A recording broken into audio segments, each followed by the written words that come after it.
Russia Ukraine ಯುದ್ಧದಲ್ಲಿ ಸಿಲುಕಿದ್ದಾರೆ ಕನ್ನಡಿಗರು. ಉದ್ಯೋಗಕ್ಕೆ ಅಂತ ತೆರಳಿದವರನ್ನ ಯುದ್ಧಕ್ಕೆ ಬಳಕೆ ಮಾಡಿಕೊಳ್ಳಲಾಗ್ತಾ ಇದೆಯಂತೆ. ಏಜೆಂಟ್ ಮೂಲಕ ತೆರಳಿದವರು ಯುದ್ಧ ಭೂಮಿಗೆ ನೇಮಕ ಮಾಡಲಾಗಿದೆ. ಕಲಬುರಗಿ ಮೂಲದ ಹಲವರು ಸಿಲುಕಿರುವಂತಹ ಮಾಹಿತಿ ಇದೆ. ಭಾರತೀಯರನ್ನ ಕರೆತರುವಂತೆ ಓವೈಸಿ ಮನವಿ ಮಾಡಿದ್ದಾರೆ.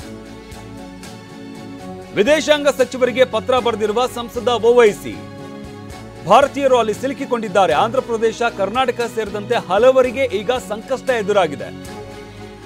ರಷ್ಯಾ ಹಾಗೆ ಉಕ್ರೇನ್ ಯುದ್ಧದಲ್ಲಿ ಕನ್ನಡಿಗರು ಸಿಲುಕಿಕೊಂಡಿದ್ದಾರೆ ಅಂತ ಹೇಳಲಾಗ್ತಾ ಇರುವಂತದ್ದು. ಉದ್ಯೋಗಕ್ಕೆ ಅಂತ ತೆರಳಿದವರನ್ನ ಯುದ್ಧಕ್ಕೆ ಬಳಕೆ ಮಾಡಿಕೊಳ್ಳಲಾಗ್ತಾ ಇದೆ.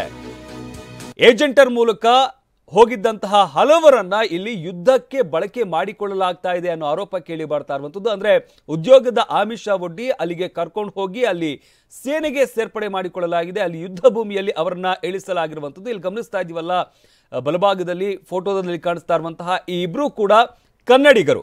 ಇವರನ್ನ ಕೆಲಸಕ್ಕೆ ಅಂತ ಕರ್ಕೊಂಡು ಹೋಗಿ ಆದ್ರೆ ಅಲ್ಲಿ ಯುದ್ಧ ಭೂಮಿಯಲ್ಲಿ ಇಳಿಸಲಾಗಿರುವಂತದ್ದು, ಯುದ್ಧಕ್ಕೆ ಬಳಕೆ ಮಾಡಿಕೊಳ್ಳಲಾಗ್ತಾ ಇದೆ. ಇನ್ನು ಜೀವ ಭಯದಲ್ಲಿ ಇರುವಂತಹ ಕನ್ನಡಿಗರು ನಮ್ಮನ್ನು ವಾಪಸ್ ಕಳಿಸ್ಕೊಳ್ಳಿ ಅಂತ ಮನವಿಯನ್ನ ಮಾಡಿಕೊಳ್ತಾ ಇದ್ದಾರೆ. ಇನ್ನು ಈ ವಿಚಾರಕ್ಕೆ ಸಂಬಂಧಪಟ್ಟಂತೆ ಓವೈಸಿ ಭಾರತ ಸರ್ಕಾರಕ್ಕೆ ಪತ್ರವನ್ನ ಕೂಡ ಬರೆದಿದ್ದಾರೆ. ಆಂಧ್ರ ಪ್ರದೇಶ ಹಾಗೆ ಕರ್ನಾಟಕ ಮೂಲದ ಸಾಕಷ್ಟು ಜನರನ್ನ ಅಲ್ಲಿಗೆ ಉದ್ಯೋಗಕ್ಕೆ ಅಂತ ಕರ್ಕೊಂಡು ಹೋಗಿ ಯುದ್ಧ ಭೂಮಿಗೆ ಇಳಿಸಲಾಗಿದೆ ಅಂತ ಅವರು ಹೇಳಿರುವಂಥದ್ದು. ಅವ್ರನ್ನ ಕೂಡಲೇ ವಾಪಸ್ ಕರ್ಕೊಳ್ಳಿ ಅಂತ ಪತ್ರದ ಮುಖಾಂತರ ಮನವಿಯನ್ನ ಮಾಡಿಕೊಂಡಿದ್ದಾರೆ.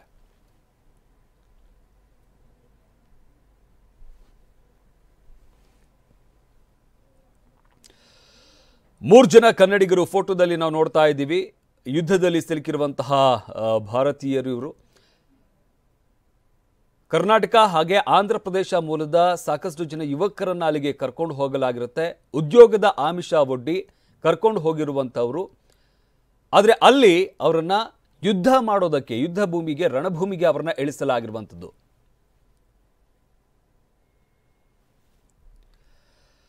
ಅದರಿಂದಾಗಿ ವಿಚಾರಕ್ಕೆ ಸಂಬಂಧಪಟ್ಟಂತೆ ಓವೈಸಿ ಸದ್ಯಕ್ಕೆ ಭಾರತ ಸರ್ಕಾರಕ್ಕೆ ಪತ್ರ ಬರೆದಿದ್ದಾರೆ. ಕೂಡಲೇ ಅವರನ್ನ ವಾಪಸ್ ಕರೆಸಿಕೊಳ್ಳಿ ಅಂತ ಪತ್ರದ ಮುಖಾಂತರ ಮನವಿ ಮಾಡಿಕೊಂಡಿದ್ದಾರೆ.